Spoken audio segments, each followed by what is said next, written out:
Here on the pregame show, Paul Yeager, along with Iowa City West head coach Garrett Hartwig. Coach, this is a team that you are putting up a ton of offense. Defense is giving up some points. But, I mean, what's been the most exciting thing to watch of this squad this year? I think it's watching some of the talented players we have on our team, live up to their potential. Especially on the offensive side. Going into the offseason last year through our summer work and then into the season, we knew that we had some players coming back with a lot of experience, and they're very talented players, and they've lived up to their billing. So that's been really good. And like you said, as we go through the season here, offensively, we've been, right where we want to be. We've been on schedule with how we want to perform. Defensively, it has not been that. I mean, and our defensive coaches and certainly the players will be the first to acknowledge that. It seems strange, but we're also not that far off. In a lot of ways, it's an alignment here, a responsibility there, which when you're working with high school players, that happens. It's on us as coaches to get it corrected, and you got to get that sorted out as you go through the season. I think the first 3 to 4 games of a season, you're still figuring things out. And by mid-season, you kind of have an idea of what you want to do. And, we've changed some things up, and we're hoping that pays off going into this game. I think you said after the game last week in the Battle of the Boot, it was draining on you. And and the kids, you were just hoping that they could just let that roll. So in that sense, you've got them working in the point that they can just flush it and forget it and move on. It's just you, Coach. Come on, what's the deal? That's the beauty of working with young kids and high school kids is, they're resilient and they have to be. And as important as a rivalry game is, it's still one game in a season. And it's a long season. We're not even at the halfway point yet, and we've got everything in front of us. Not a single team across the state at the 5A level has clinched a playoff spot, has been eliminated from the playoffs yet. So for me, it's just been one of those things where, as a coach, you always go back and rehash everything. I make notes in game, and I went back through my list of notes, and players don't do that. They move on to the next play, and I need to take a page out of their script, and I think, they've done a great job. I mean, the weight session we had, the varsity 2-game JV game we played the next morning, the players, show great resiliency there, and we've had a really good week of practice, and I feel better being around them. I feel a lot better being around them than I do by myself because, my mind controls, my own well-being, and when I get around the boys, man, they're ready to play again. They just want to get out and feel. That makes me feel better. That look down and take notes thing must be an Iowa City coach thing or something. I see another guy in town do that a lot. Jeff Wallace is a guy that really gets a lot of attention for throwing the ball. What is it about him as a quarterback that's fun to watch?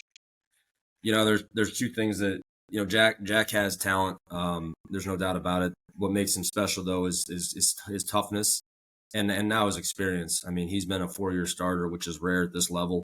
But he's been our best quarterback in the program for that time, so he deserves to start. But he also hasn't missed a snap, hasn't missed a game, hasn't missed a practice in 4 years, and that speaks to his toughness, mentally and physically.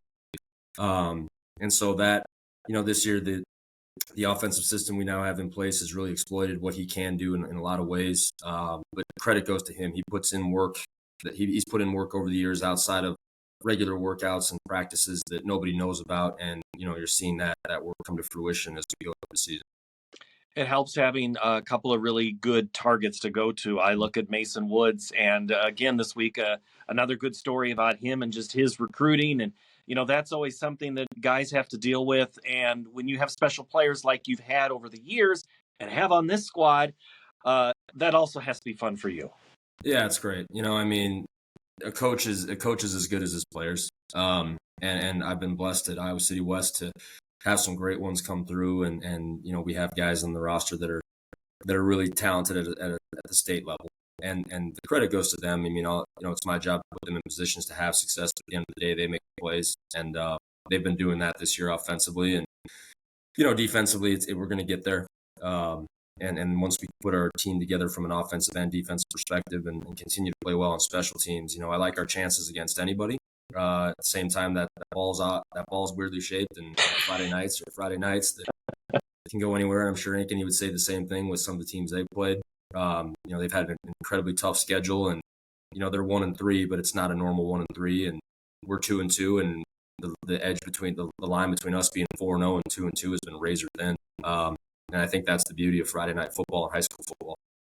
What do you see as keys tonight? I mean, you are going against a team that is in search of a win. You're in search of a win. What do you see? I think offensively, it's handling the chaos that they create defensively. They move and stunt and show different things from different directions a lot. And so what we have to do is basically stay on schedule offensively, avoid the second and long, avoid the third and long, to put ourselves in a position to get first downs. And then defensively, it is winning first downs. We can't give up, a 6 to 8 yard run on first down and put them in second and short, third and short throughout the game. And that's kind of been the biggest issue we've had. And then, winning first down and then getting off the field on third down and fourth down defense. It was crushing to go through my notes to know that last week, for example, we gave up 5 fourth downs. And that's hard because we play well up until that point, but we didn't finish the field defensively. And, that is at the toll of the game. It's part of it. So I think number one offensively is winning and staying on schedule first down, because they're going to get some plays. They're going to make some plays, but winning more than we lose on the offensive side first down wise. And then winning first down on defense, putting them in second and long, third and long if possible, and getting off the field when the time comes. We'll see how it all shakes out. I appreciate your time, Coach. Thank you so very much. You bet. Thank you. All right, this is Garrett Hartwig, head coach of Iowa City West. Our pregame show here on CISN continues after this.